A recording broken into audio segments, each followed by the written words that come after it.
Hey guys, here, Gene. Snow has finally melted on GTA 5. There's a lot of mixed opinions about that.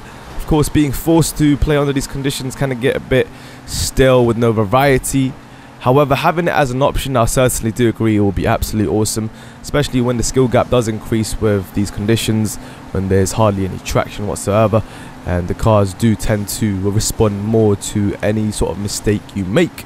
So obviously with the skill gap increase, there's more competition, a lot more players having the opportunity to do what they want to do or attack for podium positions. So yesterday's live stream, this was one of the races that we had within the 10 track playlist. I only did one playlist for the live stream. A lot of you guys did tune in, that was absolutely awesome. We decided, you know what, just a few of us to go with the 9F, and the 3 cars you see here on the screen were pretty much the only 9Fs in the track.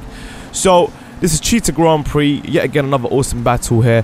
And of course, within snowy conditions, a lot of things you got to adapt to. Quite a few braking points that are changed, especially when you're approaching consecutive corners. You really need to make sure that your throttle control is on point, because if that is not on point and you approach apex absolutely tight, and when you exit out so wide, that happens. You see the 2 cars in front, they completely oversteered. Picana managed to recover because it wasn't as extreme as El Mister's one at front. He went completely off. And when that does happen, it's pretty difficult to recover, especially under these conditions. Of course, the car in itself being absolutely insane for oversteer as well, which obviously is predictable, but then again, under these conditions, it's a completely different story. Oh, by the way, there's a lot of people that are just tuning into GTA 5 racing and want to know how we do it. Well, first of all, we always race without catch-up or slipstream. This way, there's an equal playing field, and it's extremely fair for those, obviously, to do with the driving skill and the drive itself, controlling the car to go for legitimate overtakes, which obviously makes it competitive and fun. Now, in this particular situation, as you see, the gap has increased quite significantly between me and Picano, but with the way Picano approached to the right-hander before the double left-hander was completely wrong. As you saw, he made a mistake there, and I was able to capitalize and go ahead on this massive straight. Now, if you guys paid attention to my screen earlier, the way I approached that right-hander before the double consecutive left-hander is I went extremely wide, then hit the apex. That way I can prepare myself with a comfortable double left-hander to exit out comfortably as well. It was kind of comfortable, of course, to a certain extent. I still oversteered. I drifted just about, managed to avoid the barrier and his car. But yes, obviously it's all about making sure you're not following the line of the person in front of you. You're making sure you're sticking to your lines, making sure that you are preparing yourself and planning out your next corners, because those are the crucial ones, especially when there's consecutive corners coming up, and not those corners where there's just one corner with a 90-degree turn and there's a massive straight. Those are okay. Those you are allowed to make mistakes in how you approach the corner, but obviously that depends completely on how much speed you carry as well.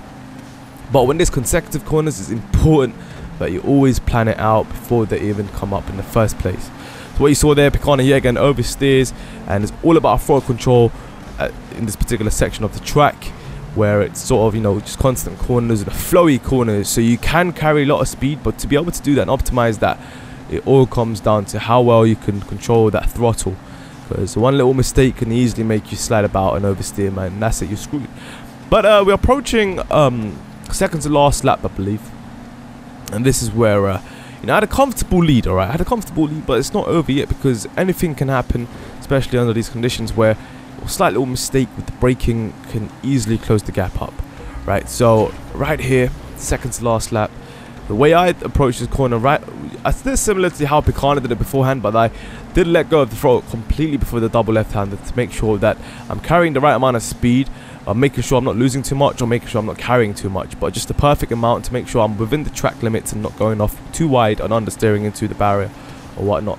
So in this particular section, Picana has an awesome smooth line there, as you saw on the screen, and at this point pressure got to me. I wanted to make sure I prepare myself for the left-hander, and of course a slight little oversteer there, maybe lose a little bit of speed with the bump, but then here is where I sort of just kept my composure. I had to make sure I get that right. If I broke late again, of course I would have opened up the inside for him to easily take that, but because he's already on the outside at this point, I'm on the inside, he's going to carry way more speed, of course, then cutting back inside, and he managed to get that overtake easily on me, and then protected the inside. Once again, awesome defensive maneuver. But then what he did there, obviously with the move, he had to only take the inside with no other option to go.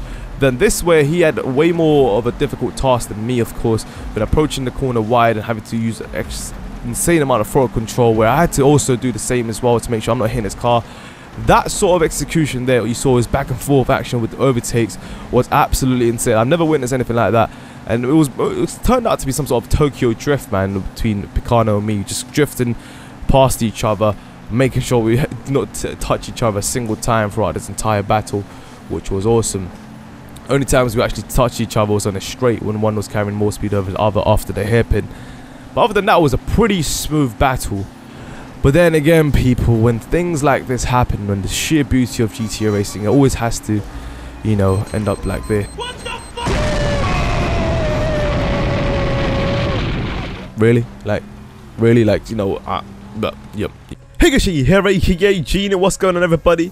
So there's been a lot of questions, obviously, a lot of people are asking you guys, you know, you're subscribed to my channel, you want to know when I'm here, and I have to rightfully answer that.